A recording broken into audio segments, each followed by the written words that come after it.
What's up, everyone? It's Mr. Miller. So, we're going to be talking about today our new unit, which is about the Holocaust. The Holocaust is a very complicated and in depth subject. So, you need to know the vocabulary. So, we're going to be talking about vocabulary, which is the Holocaust itself, as well as anti Semitism. So, just so you're on the same footing and understanding of everything when we actually get into the unit. In fact, I would actually recommend you watch this video if you have any questions, like multiple times, so you don't have to ask me because it is a big topic and there's a lot to talk about. So, the learning targets are: I can understand basic Holocaust vocabulary, I can tell the difference between the Allies and the Axis powers, and I can comprehend why these terms are important. So, why is this important? So, without the terms in this lesson, you would not have any idea of what I'm talking about if I were to talk about the Holocaust. The Holocaust is a very important topic still, and if you talk about it in public, you need to be able to talk about it properly, or you look very foolish, which nobody wants to happen. And to be very honest, there's a lot of people out there who are very ignorant when it comes to the Holocaust. They don't know what it's about, and there's a lot of people who deny that the Holocaust exists, and that's very sad. So it's very important to be knowledgeable about this because there are Holocaust survivors that exist today. Um, in high school as well, finally, you're going to have a Holocaust unit in English and history. Like, it's required by the state that, like, in eighth grade you're taught Holocaust, information in English. And then when you go to high school, it's going to be like typically in your junior class for history and your sophomore class for social studies. It may have changed, but that's what it was like when I was in school. So keep that in mind, please. So it's really important. I want you to be able to go there as well, to go to high school and be successful. Also, the year that I'm recording this video is 2021. We're not going to DC, but typically you go to the Holocaust Museum on DC trips. So for my future kids, if we go to the Holocaust Museum, it's better to have some sort of mindset of what you are looking at than just running into the museum and not understanding, because it's not like a fun museum per se. I mean, it's interesting to go to, but it's a sad place and it's to be taken seriously. So keep that in mind as well. So Holocaust vocabulary is first is anti-Semitism. It's hostility or prejudice against Jews. So it's kind of like racism or discrimination, except not based on the skin color, but on people being Jewish, which is an ethnic group as well as a religious group. The actual definition in the dictionary of the word Holocaust means death by fire, which is what the Germans did to the Jews during this time period.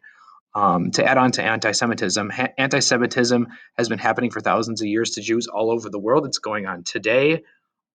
Jews are historically blamed for killing Jesus, and Jews are stereotyped as greedy, cheap, and rich, which we'll talk about more in depth later. So, another important vocabulary word is Nazi. So, it's Nazi stands for the National Socialist Workers Party. It's the political party that Hitler belonged to. So, a lot of people think in World War II, which there is another video about World War II that you should watch too as well that goes along with this, that Hitler had all of Germany on his side. That's actually not true. In America, we have the Democrats and the Republicans. In Nazi Germany, there was the Nazi Party. The Nazi Party was elected over the course of lots and lots and lots of parties, and because of that, they were able to take control of everything. The Hitler and many Nazi Party members believed Jews and other undesirable groups of people were to blame for Germany being a poor country after World War One. I'm sorry about the noise, it's the janitor, whatever, I'm still going to be talking. Party was also believed that the German race is better than all other races in the world. Not all Germans, not all Germans during this time were Nazis and liked Hitler. On the contrary, my ancestors came from Germany, and my great great uncle actually was in World War II and fought for Germany, and he didn't have a choice in the matter. The Nazis would come around and tell people they're being drafted into the military, and if you refuse, they would just shoot you. So that's the frustrating part about it, is that people stereotype that all the Germans were against Jews, and that was not the case at all. So keep that in mind, please. So the SS, it means Schutzstaffel, which is this elite Nazi soldier group that killed most of the Jews during the Holocaust. These people were the most loyal supporters of the Nazi Party. They would do whatever they're told. The Gestapo is the Nazi secret police, which would find Jews undercover, would arrest Jews and other undesirable groups of people. So the scary thing about the Gestapo is that they would plant people within the Jewish areas, and they pretend they're Jewish. And then when they found where everybody was hiding, they would just call the police, and the police would show up. Ghetto is part of the city for Jews. Jews were not allowed to leave ghetto at any time. The word ghetto in Holocaust does not mean like ghetto as our term of ghetto. Ghetto means like an area that literally is blocked off by like a giant wall or a fence or an electric fence or a guard post or something like that that keeps people out of the Jewish area. Concentration camp is a camp meant to design to kill Jews and undesirable groups as quickly as possible.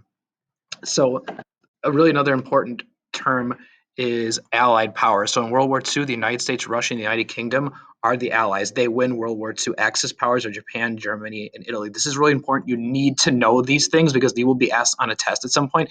And if you don't know who won World War II, to me, that sounds like you're very ignorant and dumb. And there's no reason that you shouldn't know these things. Like Germany, Japan, and Italy did not win World War II. So keep that in mind, please. So that is one thing that we're talking about. The other is the actual learning targets for anti-Semitism. We need to go into depth about anti-Semitism. So learning targets are I can truly understand what anti-Semitism is. I can understand how anti-Semitism led to the Holocaust. So anti-Semitism, like I said before, is the hatred of Jews. So why is this important? A lot of people want to know why do people discriminate against the Jews? This is a very good question, which deserves to be answered in great depth. I could just give you a simple answer, but it's more complicated than that. So if there was no anti-Semitism, there would be likely to be no Holocaust. Also, there would not be discrimination of Jews today either. There is still discrimination against Jews today. It happens all the time. Anti-Semitism is a very sad but true event that happens in human history, just like racism with race. So where we talked about that, it's a discrimination against Israelites and people that are of the Jewish faith. And anti-Semitism has been going on for thousands of years and probably will continue for a very long time unless humanity does something about it. Maybe your generation will be the group that does that. Hopefully, we'll see. So in the other notes or video about the Israelites and Jewish people, the group of Israelites called the Hebrews were the first religion ever to believe in just one God. That's monotheism. Every other ethnic group during this time has had multiple gods in ancient times. Like this is before Jesus, so this is BC times. During ancient times, it was normal for different ethnic groups to share gods and worship them all. The Jews did not do this at all. Like there'd be groups of people that'd be like, "Hey, come worship our gods, and we'll worship your gods." And the Jews are like, "Heck no, we're not going to do that because our God will be upset." Um, so that angered a lot of ancient peoples, and they would persecute them and kill them and hurt them. When the Roman Empire existed, they made anti-Semitism illegal. They like you can't discriminate against the Jews and the Hebrews because they believe in one God. They can believe whatever they want, but there's still a lot of anti-Semitism that happened. So um, Jesus is a historical figure. Some people believe that he is like divine, that he is part of God, that he is part of the Holy Trinity. And I'm not here to get into an argument about that. I'm just telling you he's important to Christianity. After Jesus died, though, and he did die, that's a historical fact that he was nailed on a cross, just like the Christians believe. Many Jesus's followers were themselves Jews. Christianity was only meant for Jewish people at the time. This would change over time because Jewish leaders saw Jesus as trouble, so they banned his followers from religion. So there was like people that were still Jews that were like, no, we don't want Christians. We don't believe that Jesus Christ is important. This caused Christianity to become its own religion over time. Over time, Christianity became bigger and bigger and bigger and bigger, and Judaism kind of stayed small. Christians then blamed the Jews for killing Jesus Christ himself.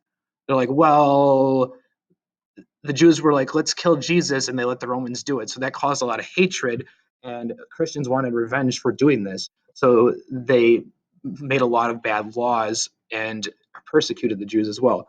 So anti-Semitism during the Roman Empire through the Renaissance, um, there's a lot of things that happened to them. So Christians saw Jews as animals, demons, and savages. Just like how Europeans saw like Native Americans and Africans and African Americans, Jews were only allowed to live in one part of cities, which would end up in which would be in the ghetto. They were not allowed to leave this area very often. Jews can only have certain jobs. Christians saw them as not worthy of having the choice of their jobs. Most Jews were money lenders, which means they gave out money and collected money, which was not seen as a good job in society because money was dirty and full of germs, which is kind of ironic because the stereotype that Jews are rich comes from people being forced to do something, not because they wanted to. Jews do not have many of the same rights as Christians did. They could be killed, and most people would not care if a Jew was killed during this time period. So, in modern times, I want to make sure that you understand modern age historically, as a historical standpoint, is from like the 1800s to 1950s. So, this is still very old but historical standards, it is still modern. In the modern age, Jews are being discriminated against still, but they have more rights than they did in the past. Jews are able to move around and have jobs. However, they're socially still discriminated against. Jews are not allowed in certain establishments, which caused segregation throughout the world in the past. Jews were stereotyped as subhuman during this time period. People believed that certain races people had smaller brains and were bad. Jews were one of these groups, unfortunately. Jews during this time were stereotyped as being cheap and having a lot of money. Again, this is ironic because they were moneylenders and they were forced to be that, so they had no choice. Jews were also seen as very powerful and controlling. Many people still wrongfully believe that Jews controlled world governments and the world economy because they had a lot of money and they were evil. This, of course, is not true. Jews are just like regular, normal human beings. So keep that in mind, please. Thank you for watching this video. Have a wonderful day.